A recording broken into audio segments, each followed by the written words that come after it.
Welcome to Cutting It Close, a channel where we talk woodworking technology, a little bit of business, and make some cool projects. And in today's video, we're going to go over the 10 tips that you need to know when starting a CNC-based business. Now, my background on starting a CNC-based business is I've actually done it. I've been doing it for about 6 years now. As you can see behind me, I have two 5x10 CNCs. This is one of my 2x3s. I also have another 2 foot by 3 foot, and then another 4 foot by 8 foot CNC. So I have 5 CNCs total, and I started with a hobbyist type CNC like this, and I just recently purchased my second industrial type 5x10 CNC. And so I want to talk to you today about questions I get asked a lot on, hey Ryan, I'm going to start a CNC based business. What are some tips that you can give me that may help me out along the way or may save me some time and energy? And so in today's video, that's what I want to do to help you either make more money or save a lot of time. So with that being said, let's go to tip number 1. Know your CNC's competitive advantage. So whether you have a small CNC like this or a large CNC or plan on buying a large CNC or a small CNC, whatever it may be, you really need to understand your competitive advantage of that particular CNC, right? So if you're like me, when I was first starting out, I had a small hobbyist type CNC like this. And right at first, I was trying to compete with the big boys that had machines like this. And so I was trying to, let's say, cut out product, right? Actually, like just cut out different shapes and stuff like that. Well, these guys that own these types of CNCs, they're going to beat you 10 to 1 because they can cut faster than you can, right?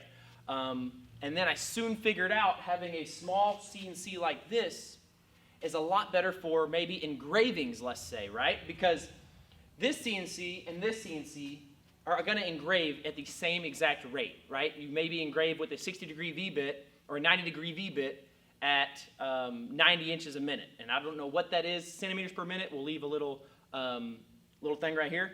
But anyways, so this CNC and this CNC engrave at the same rate. So companies that own this are not going to be using it for engravings, right? Because it's not cost efficient to use this big of a machine to engrave something very small maybe. But if you use this CNC to do all your engravings, you're going to be able to beat those people that have this big CNC. And vice versa. Let's say you start with a giant CNC like this and you're doing engravings. Well, the people with the small CNC are going to be much more cost efficient at doing engravings or little trinkets than you are, because you have such a big CNC that takes up a larger footprint, costs more money, etc. So with tip number 1, I just want to let you know to make sure that you understand your machine, whether it's large or small, and understand its competitive advantage. Tip number 2, understand who your competition is. So if you're going into any business, you're going to have competition. Whether you like it or not, whether you think you have the most ingenious product that's ever been invented, you're going to have competitors. And if you're going into woodworking, there's definitely going to be competitors because you're not inventing anything new with wood. Wood's been around for hundreds of years, thousands of years. You're not inventing anything new. Sorry, I've been in the industry. There's nothing new. There's some new technology, but not new with wood, right? So you're going to have to understand who your competitors are. And whether that be other Etsy shops, other small shops, maybe you're competing with large manufacturing shops. You need to understand those competitors, right? So if you're going in, you're going to make cutting boards and then engrave them with a CNC, and you're making these cutting boards and it's costing you $50 to make a cutting board, and you have some other company out there that can spit these out for $10 a cutting board, why don't you just buy the cutting boards from them and then engrave them with your CNC? Now, if you're, say, you know what, I'm going to cut out parts with my CNC. I'm going to cut out these parts on a big CNC, and I'm going to do this and that. Well, there might be a competitor out there that has an auto loader, auto feeder CNC that's running 24 hours a day. It can cut 5 times as fast as yours, and you're going to try to compete with that same product. That's not going to work out in your favor. If you go to Walmart or Amazon and see this really cool product, just know that those companies probably making that product have a 24-hour shift, have way more money, way more sophistication than you are, way more sophisticated machines. So you're going to have to find a way to kind of get around your competitors and maybe do something that they can't do. Now, if you're starting off small, here's a huge tip that's going to help out a lot. So if you're starting off small, like I did, and now I'm kind of getting bigger, I can tell you that as you get bigger, it gets very, very difficult to provide really good customer service and do little tweaks to products, okay? Because now when you get bigger, you have to make 1,000 of these. When you're small, you only have to make 10, right? So a customer calls you, you've just shipped out 100 products, and you have a product line working. You can't really cater to that customer as much. But when you're small, you can do that. So just a tip, as you're going against competition in the business of woodworking, just know small has its advantages and large companies have their advantages. So just play to your advantages with that and really understand your competition. That goes to number 3. Understand that your CNC is only a tool. Just like a planer or a chop saw or a miter saw or a joiner, it's only a tool in the wood shop, or maybe you're messing with plastic, right? So it's only a tool. Don't think of it as anything more than that. So if it will make a process more efficient and save you money, or make a process more efficient and save you time, or do both and save you time and money. So if you're cutting out product that you can maybe cut with the table saw or the miter saw, then don't use your CNC for it, because your CNC is going to be much more expensive than those, and it needs to be doing more sophisticated type work. And a lot of people just get the notion that they get a CNC and now it makes their work miraculous, and maybe this carving they're doing is worth a lot of money. But sometimes it's not, because the CNC is just a tool to help you make that product more efficient or save time.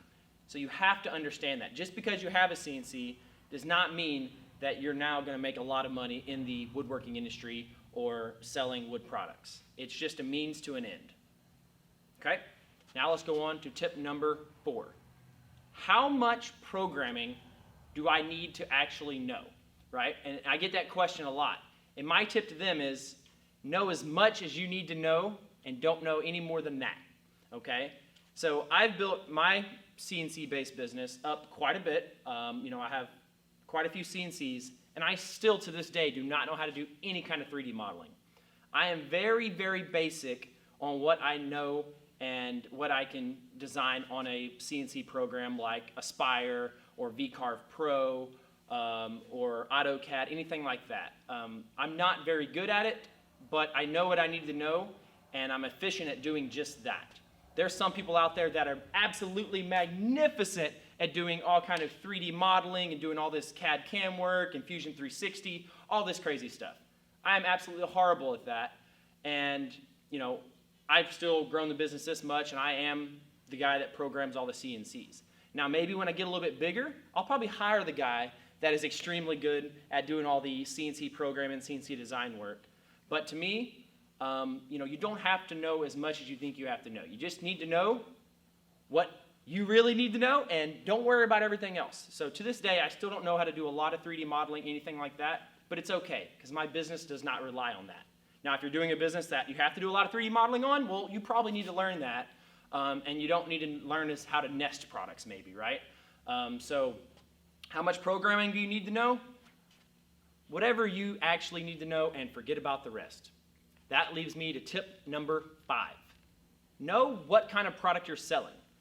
Is it a modular product? So are you cutting out the same thing with a couple different variations? Maybe you're cutting out, let's just say, a square block, and the square block either has trimmed corners, not trimmed corners, has a name on it, no name, initials, a heart. So that's a modular product with different variations. Or are you selling a totally customizable product where you have to be there from start to finish during that whole process? So you really need to understand which product you're going to be selling and be able to differentiate the two.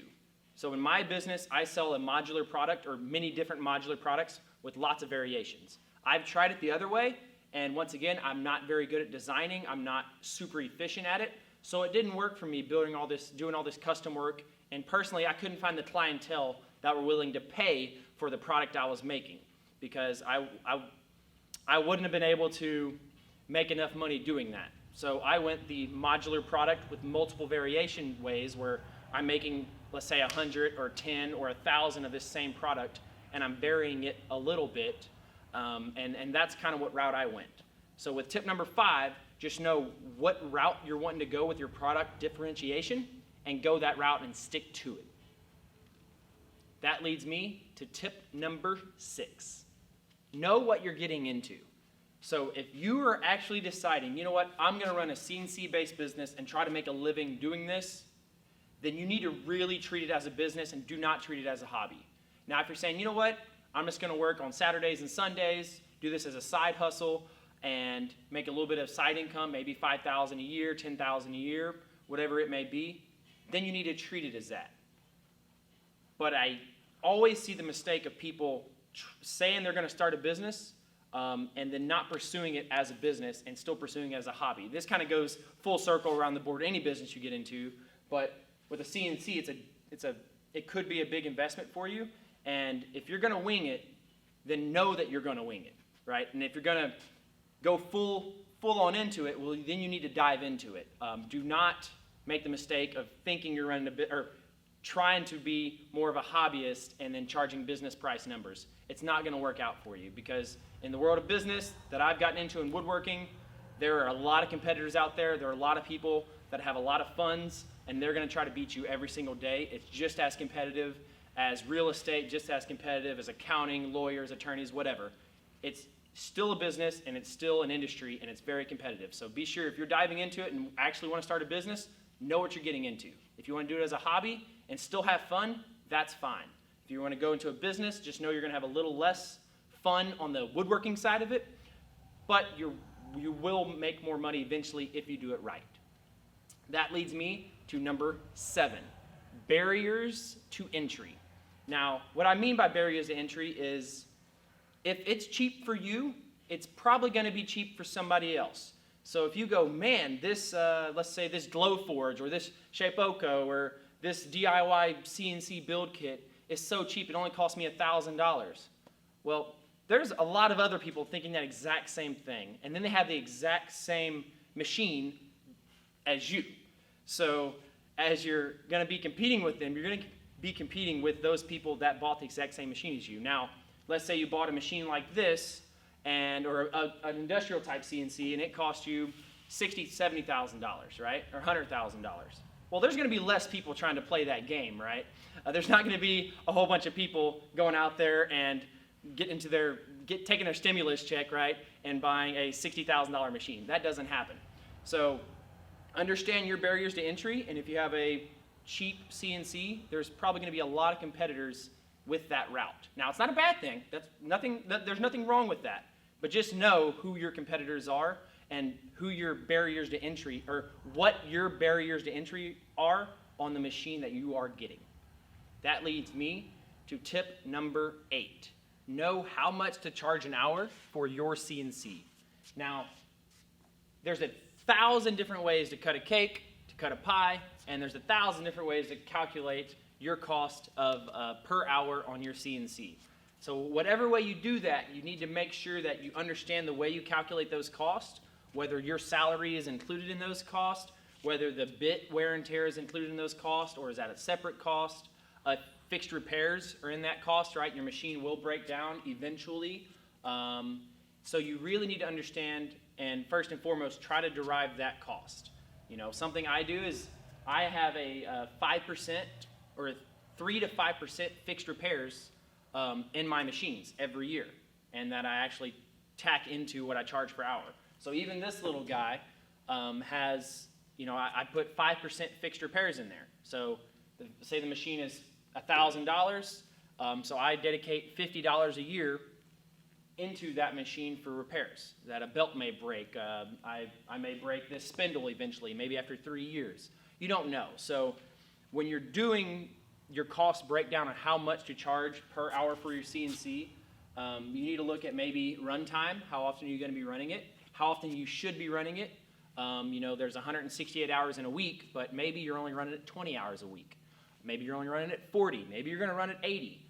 Who knows? So when you're looking at that, just be sure you know how much to charge an hour.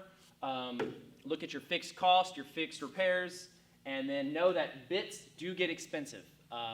So definitely have a cost associated for wear and tear on your bits. That also gets overlooked quite a bit. That leads me to tip number 9. Know your feeds and speeds. So if I look back at tip number 8 and know your cost per hour in your CNC, well, if you're running your CNC twice as slow as it needs to go, you're going to have to charge 2 times as much for that product. And let's say you have a competitor, once again, know your competitors. If you have a competitor that is actually going the right feed and the right speed, well then they're probably 2 times as cheap as you, right? Because they're running the product correctly. So definitely know your feeds and speeds. I actually made a video on how to calculate feeds and speeds, and I have another video that I kind of went more advanced into feeds and speeds. And if you want to look at that, just look through my channel. You'll see it. I'll provide a link in the description. And it's very important that you understand your feeds and speeds. When I first got this, I was going 10 times slower than I should have. So my products cost 10 times as much to my customers. Not necessarily 10 times as much. It costs 10 times as much to mill my products. So be sure you know your feeds and speeds, because that's very important. Be sure you understand how they work, how they integrate to your CNC, what bits need to be running, because that's a big deal and that's going to save you or cost you a lot in the long term. And that leads me to the last and final tip if you are going to start a CNC-based business, and that is tip number 10, which is know that it's a very long process and you're constantly going to be tweaking your designs, tweaking your feeds and speeds, tweaking your programs, all of that good stuff. I have spent at least 2 years on every single program that I finally now think I'm good on. I've at least spent 2 years tweaking it. And this is just tweaking it a little bit. Maybe the first thing you fix, maybe it increases it by 25%. And the next one's 10%, and the next one's 3%. And then you get it 99% correct, but you're still gonna constantly be tweaking it to try to get it 100% correct.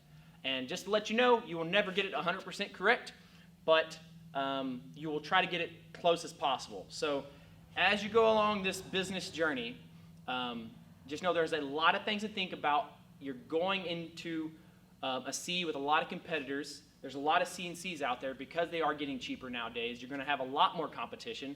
But I do think the CNC and woodworking technology is kind of the next big thing that nobody's talking about. So I'm very excited about it. That's why I started my channel. And I hope this helped.